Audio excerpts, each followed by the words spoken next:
The fluorescent lights of Riverwide Technologies hummed their usual monotone symphony as Sara Dawson reviewed the system upgrade documentation for the third time that morning. Her desk sat in the corner of the IT department, strategically positioned where she could monitor both the server room entrance and the main corridor. 15 years of experience had taught her that proximity to critical infrastructure mattered, especially during major transitions. The upgrade project had consumed 6 months of planning. Sara had mapped every dependency, documented every protocol, and scheduled redundancies for the redundancies. Her methodology might have seemed excessive to some, but the financial services platform they maintained processed billions in transactions daily. A single hour of downtime could trigger regulatory investigations and destroy client trust. Morning, Sara. Octavia Chan, the junior systems analyst, dropped a stack of compliance reports on the desk. I cross-referenced the backup protocols like you asked. Everything checks out, but it's a lot of procedure. Procedure keeps us employed, Sara replied, scanning the documents. And out of congressional hearings. Octavia laughed, though Sara hadn't intended the comment as humor. Last year, a competitor had suffered a catastrophic failure during an upgrade. The CEO had spent 3 days testifying before regulators while their stock price hemorrhaged value. Sara had used that case study in every planning meeting since, though she suspected her warnings fell on increasingly impatient ears. The conference room buzzed with pre-meeting energy when Sara arrived at 9 sharp. Project leads from 6 departments clustered around the table, their laptops open and coffee cups forming rings on the polished surface. Victor Pemberton, the Vice President of Technology Innovation, held court at the head of the table, gesturing expansively as he described his vision for the upgrade. We're not just updating systems, Victor proclaimed, his voice carrying the practiced enthusiasm of someone who'd perfected the TED Talk cadence. We're revolutionizing our entire technological paradigm. This is about velocity, disruption, and cutting through the bureaucratic sludge that's been holding us back. Sara took her usual seat and opened her presentation. She'd prepared 40 slides detailing the implementation timeline, risk mitigation strategies, and rollback procedures. Each slide contained citations to industry best practices and internal incident reports. Sara, you're up, Victor announced, checking his watch. Give us the overview. The quick version. The comprehensive version is necessary, Sara began, projecting the first slide. We're dealing with integrated systems that touch every aspect of our operations. I've identified 37 critical junctures where. 37? Victor interrupted, his expression shifting from interest to irritation. How long is this presentation? 40 slides, approximately 1 hour. Each critical juncture requires 1 hour? Victor closed his laptop with a deliberate click. Sara, we don't have time for a doctoral dissertation. What's the executive summary? Sara felt the room's attention shift, that subtle atmospheric change when a meeting transforms from collaborative to confrontational. She'd felt it before, usually right before someone suggested that regulations were merely suggestions. The executive summary is inadequate for this complexity, Sara stated, her tone remaining level. These aren't theoretical risks. I'm referencing actual failure modes documented across the industry. If we skip the validation protocols I've outlined, we're exposing ourselves to. Exposing ourselves to what? Progress? Victor leaned forward, his fingers drumming the table. Let me tell you what I see, Sara. I see someone who spent so long following rules that she's forgotten why we're in business. Innovation requires courage. It requires taking calculated risks. These aren't calculated risks, Sara countered, pulling up slide 12, which displayed a timeline of system dependencies. Calculation requires data and analysis, both of which I've provided. What you're describing isn't courage, it's gambling with client assets and regulatory compliance. The room had gone quiet. Octavia stared at her laptop screen. The department leads exchanged glances. Victor stood, walking around the table until he positioned himself directly across from Sara. You know what your problem is? You're too by the book for innovation. You've built your entire career on following procedures written by people who were afraid of change. But the world doesn't wait for perfection. Our competitors are moving fast, and we're sitting here counting dependencies like we're preparing for an audit. Audits happen because systems fail, Sara replied. And systems fail because people prioritize speed over stability. I'm removing you from the upgrade team, Victor announced, his voice dropping to that particular register executives use when they want everyone to know the decision is final. You'll transition your documentation to Lawrence Fitzgerald by end of day. He understands that sometimes you need to break things to build something better. Sara closed her laptop. Around the table, faces displayed various combinations of sympathy, relief, and carefully maintained neutrality. Nobody spoke. Nobody was going to speak. She'd seen this dynamic before, the moment when organizational politics trumped technical judgment. I'll have the transition documentation ready, Sara said, standing. I assume you want the comprehensive version or the executive summary? Victor's jaw tightened. Just the essentials. Lawrence will figure out what matters. Sara walked out of the conference room with her spine straight and her expression neutral. She'd learned long ago that displaying emotion during professional defeats only gave people ammunition for later narratives. Better to be seen as cold and rigid than bitter and defeated. Her desk felt smaller when she returned to it. 15 years of institutional knowledge, and she'd been dismissed in 15 minutes. Octavia appeared at the cubicle entrance, hovering uncertainly. That was brutal, Octavia offered. Victor's been on this innovation kick ever since he came back from that Silicon Valley conference. Lots of talk about disruption and velocity. Velocity means speed, Sara said, pulling up her documentation repository. Not direction. You can move very fast toward disaster. What will you do? My job. Transition the documentation, update my resume, and watch what happens next. Sara began organizing files into a shared folder. Lawrence is competent, but he's ambitious. Ambition and caution rarely coexist. The next 3 days passed in a blur of documentation and handoff meetings. Lawrence Fitzgerald reviewed her materials with the confident efficiency of someone who believed expertise could be downloaded like software. He was 42, Stanford MBA, and had spent 5 years at a startup that had been acquired for a sum that sounded impressive until you realized the investors barely broke even. This is incredibly thorough, Lawrence admitted during their final transition meeting. But I think we can streamline the implementation. Victor wants us moving by Friday. Friday? Sara looked up from her notes. That's 4 days away. The original timeline was 3 weeks. The original timeline was built around excessive caution, Lawrence countered. We're adopting an agile methodology. Move fast, iterate, fix problems as they emerge. Financial systems don't iterate well, Sara said. They either function or they fail. There's no middle state. Then we'll make sure they function. Lawrence smiled with the certainty of someone who hadn't yet experienced catastrophic failure. Trust the process. Sara didn't trust the process, but her opinion no longer mattered. She spent Thursday organizing her personal files and updating her LinkedIn profile. The Riverwide Technologies office felt different now, like a building she was visiting rather than inhabiting. People who'd sought her expertise for years now avoided eye contact in the hallways. Friday morning arrived with deceptive normality. Sara came in early, habit stronger than reason.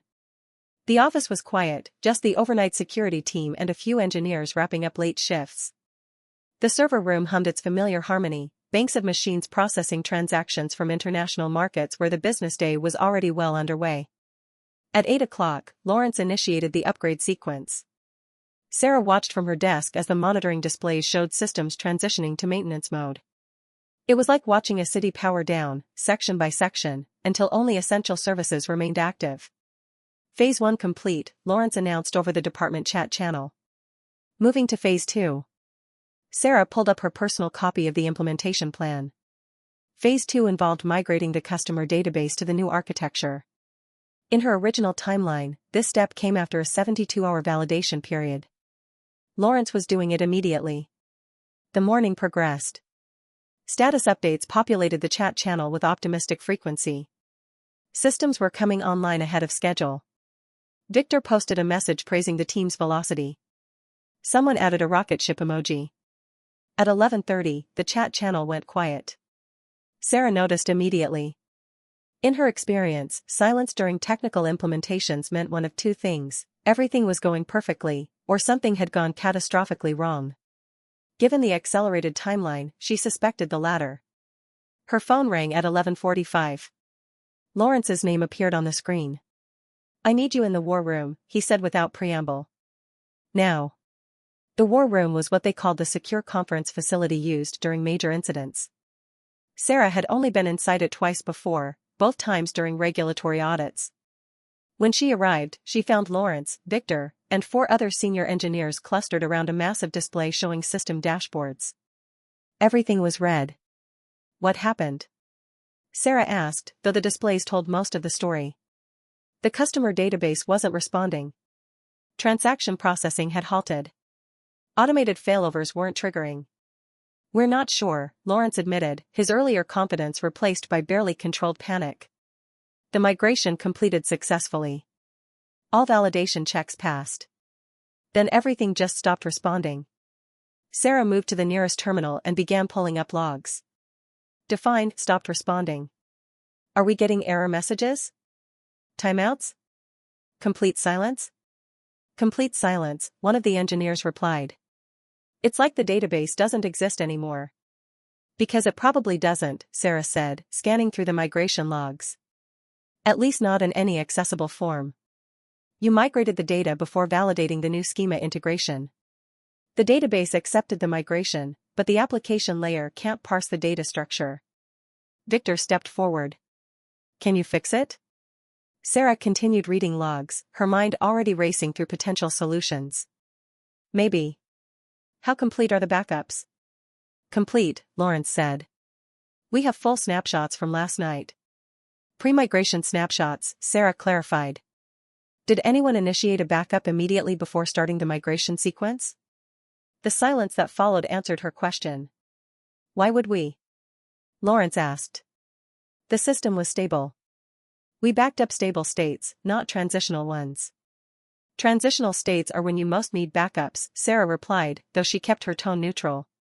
Recriminations could wait. Because if something goes wrong during transition, you need a restore point that isn't 8 hours old. She pulled up the backup management interface. The last complete snapshot was from midnight. 8 hours of transactions vanished.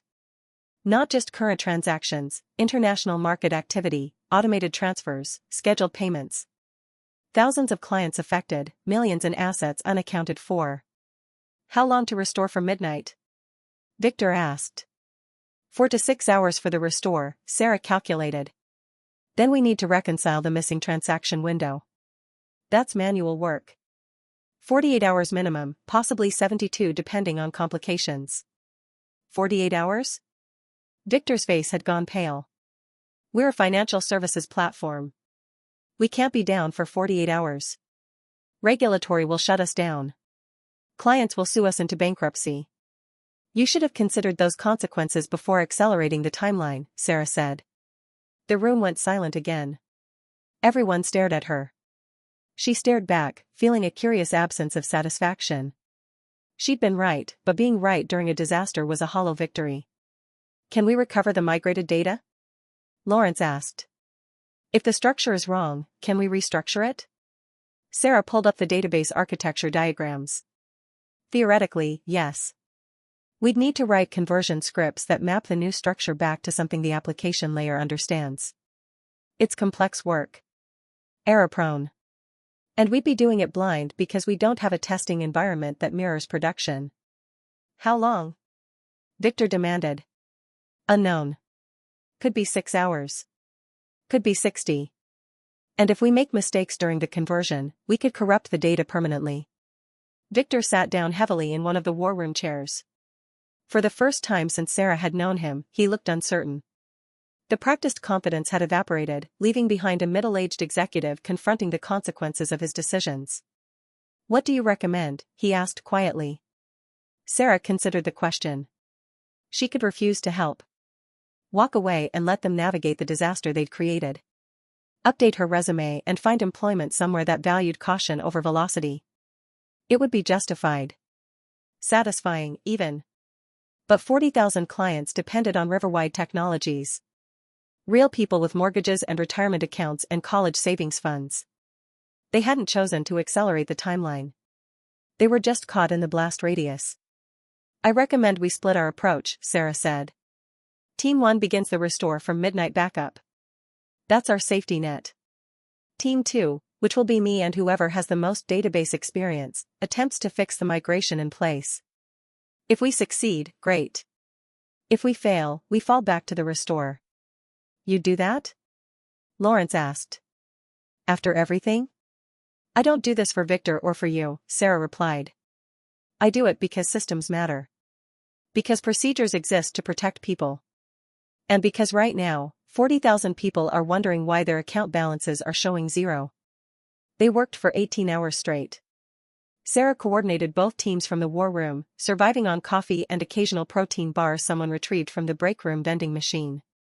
The restore team made steady progress, while Sara's conversion team navigated the tangled mess of the corrupted database.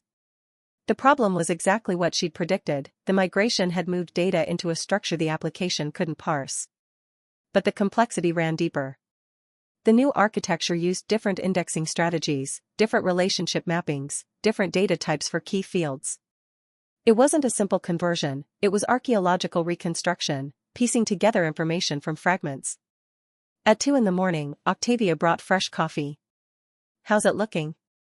Like a jigsaw puzzle where someone mixed 3 different boxes together, Sara replied, rubbing her eyes. We're making progress, but it's slow. Victor left an hour ago. Said he had a board meeting in the morning to explain the situation. Sara didn't respond. Victor's problems were his own. She focused on the screen, where lines of conversion code scrolled past. Each script represented hours of testing against sample data, trying to ensure they wouldn't make things worse. At 6:30 a.m, they had a breakthrough. One of the senior database engineers figured out the core mapping issue, and suddenly the conversion scripts started producing coherent results. By 8 o'clock, they'd restored access to 30% of client accounts. By noon, they hit 70%. The complete restoration finished at 4:15 on Saturday afternoon, 29 hours after the initial failure. Sara ran validation checks while the team collapsed into chairs, exhausted but functional. Every account showed correct balances. Every transaction was accounted for. The system was stable. Victor returned to the war room at 5 o'clock, looking like he'd aged a decade. Is it done? It's done, Sara confirmed. We're back online. Full functionality restored. What about the missing transaction window? We recovered everything from the corrupted database. No permanent data loss. Clients might have seen weird balances for a day, but everything's accurate now. Victor nodded slowly. I owe you an apology. You owe me more than that, Sara said. You owe me acknowledgement that procedures exist for reasons. That caution isn't cowardice and velocity isn't strategy. You're right. Victor pulled up a chair. I got caught up in the innovation narrative. Thought moving fast was the same as moving smart. I was wrong. What happens now? Lawrence asked. Sara looked at both of them. Now we conduct a postmortem analysis. Document what went wrong, why it went wrong, and how we prevent it from happening again. We implement the validation protocols I originally proposed. And we rebuild trust with clients and regulators. And your role? Victor asked. That's your decision, Sara replied. I'm willing to stay if you're willing to listen. But I won't work somewhere that treats caution as obstruction. Victor extended his hand. Lead the postmortem. Design the new protocols. And teach the rest of us why by the book isn't a criticism, it's a compliment. Sara shook his hand, feeling the weight of the last 29 hours settling into her bones. She was exhausted, validated, and still fundamentally frustrated that the lesson had required a near catastrophe to learn. The following weeks were consumed by analysis and remediation. Sara led a comprehensive review that identified 17 distinct failures in the accelerated process. She presented findings to the board, who asked pointed questions that made Victor visibly uncomfortable. New protocols were implemented. Training sessions were scheduled. The word innovation appeared less frequently in company communications. Octavia was promoted to senior analyst and assigned as Sara's deputy. I want to learn the by-the-book approach, she explained. Turns out the book was written for good reasons. The book gets updated constantly, Sara replied. That's what people miss. Following procedures doesn't mean stagnation. It means learning from mistakes, preferably other people's mistakes, and encoding that knowledge into practice. 3 months after the incident, Sara received a call from the chief technology officer. "We're creating a new position," he explained. "Director of Technology Risk and Compliance. It's yours if you want it. Your job would be to ensure we never have another disaster like the one we just survived." Sara considered the offer. More responsibility, more authority, and implicit acknowledgement that her approach had value. It meant staying at Riverwide Technologies, working with people who'd marginalized her judgment until crisis forced recognition. But it also meant protecting 40,000 clients from the next ambitious executive who confused momentum with progress. "I accept," Sara said. "On one condition." "What's that?" "When I tell you something is too risky, you listen. Even if it's inconvenient. Even if it slows us down. Especially if it slows us down." "Agreed," the CTO replied. "That's why we're creating the position." Sara hung up and looked around her corner desk, which now seemed exactly the right size. Proximity to critical infrastructure still mattered. So did institutional knowledge, careful planning, and the willingness to be unpopular in service of being correct. Victor stopped by her desk that afternoon. "Congratulations on the promotion." "Well deserved." "Thank you," Sara replied, meaning it. "I've been thinking about what you said. About velocity versus direction." Victor leaned against the cubicle wall. "I still believe in innovation. In pushing boundaries and exploring new approaches." "So do I," Sara said. "Innovation and caution aren't opposites. They're partners. Innovation asks, what if we tried something different? Caution asks, how do we try it safely? Both questions matter. I'm leading a new initiative next quarter. Cloud migration project. Big scope, lots of complexity." Victor paused. "I'd like you involved from the beginning. Help me balance velocity with stability." Sara smiled. "Send me the project charter. I'll review it and we can schedule a planning meeting. Comprehensive version, not executive summary." "Wouldn't have it any other way," Victor replied. After he left, Sara pulled up the cloud migration documentation and began reading. 37 pages of technical specifications, timeline projections, and vendor comparisons. It would require months of careful planning, detailed risk assessment, and methodical implementation. She opened a new document and began drafting questions. This time, people would listen to the answers. This time, velocity would be paired with validation. This time, the book would be followed because everyone finally understood why it was written. Outside her window, the city sprawled in all directions, millions of people conducting transactions that flowed through systems like the ones she protected. They never thought about the infrastructure supporting their financial lives. They never wondered about the procedures preventing disaster. That was how it should be. Good systems were invisible. Good procedures prevented problems before anyone noticed them. And good professionals were the ones willing to be unpopular in service of being right. Sara saved her document and began the detailed work of ensuring that the next innovation would be both bold and safe, both fast and stable, both visionary and grounded in the hard-won lessons that filled the book she'd spent 15 years learning to read. 6 months into her new role, Sara found herself presenting to the executive leadership team. The cloud migration project had progressed through 3 phases without incident, each milestone met on schedule and under budget. Her presentation today focused on emerging threats in the financial technology sector and how Riverwide could prepare defensively while maintaining competitive agility. The boardroom was different from the conference room where Victor had dismissed her. Mahogany table, leather chairs, panoramic views of the downtown skyline. The 12 executives assembled represented divisions across the entire organization, not just technology. Chief Financial Officer. Chief Operations Officer. General Counsel. These were people who understood risk in concrete terms: regulatory fines, shareholder lawsuits, reputational damage measured in market capitalization. Our industry is entering a period of accelerated regulatory scrutiny, Sara explained, displaying a timeline of recent enforcement actions. 3 major platforms have been sanctioned in the past quarter alone. The pattern is consistent: firms moved quickly to adopt new technologies without adequate risk frameworks.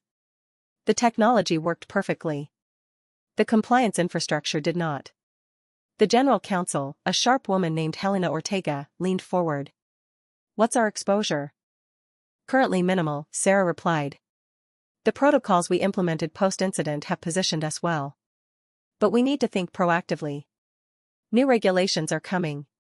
Artificial intelligence oversight, data sovereignty requirements, quantum-resistant encryption standards. If we wait until enforcement begins, we'll be reactive rather than strategic. Reactive costs money, the CFO observed.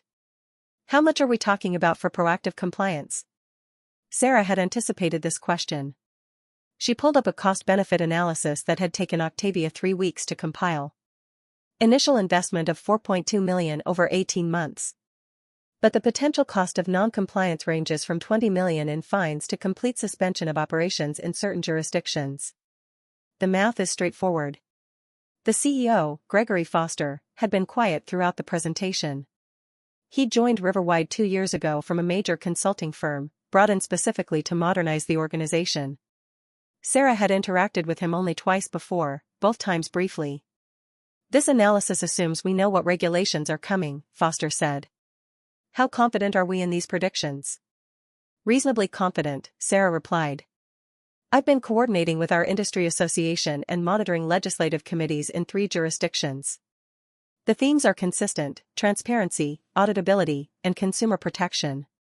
The specific requirements will vary, but the underlying principles won't. And if we're wrong? If we invest $4 million preparing for regulations that never materialize? Sara considered the question carefully. This was the eternal tension, investing in protection against uncertain futures. If we're wrong, we've still strengthened our internal controls and operational resilience. Those investments have value regardless of regulatory outcome. But I don't think we're wrong. The trajectory is clear. Foster nodded slowly. Approved. Draw up an implementation plan and coordinate with division heads. Helena, make sure legal is involved from the start. The meeting concluded with handshakes and a particular satisfaction that came from securing resources for important work. As executives filed out, Victor lingered behind. That was well done, he said. A year ago, you were fighting to get people to listen. Now you're setting organizational strategy. A year ago, I was right but lacked credibility, Sara replied, packing her laptop. The disaster gave me credibility. I'd prefer not to have earned it that way. None of us would. But we did, and now we're better for it. Victor walked to the window, looking out at the city. I wanted to tell you something. I'm leaving Riverwide. Sara paused. Leaving? Accepted a position at a startup. Chief Technology Officer role. They're building infrastructure for decentralized finance. Victor smiled, though it looked bittersweet. Smaller scale, higher risk, exactly the kind of thing I'm drawn to. Congratulations, Sara said, meaning it. They're lucky to have you. Are they? After what happened here? Yes, Sara replied firmly. Because you learned. You made mistakes, but you didn't repeat them. You didn't double down or deflect blame. You acknowledged error and adjusted course. That's valuable. Victor turned from the window. I told them they need to hire someone like you. Someone who'll push back when I get too enthusiastic.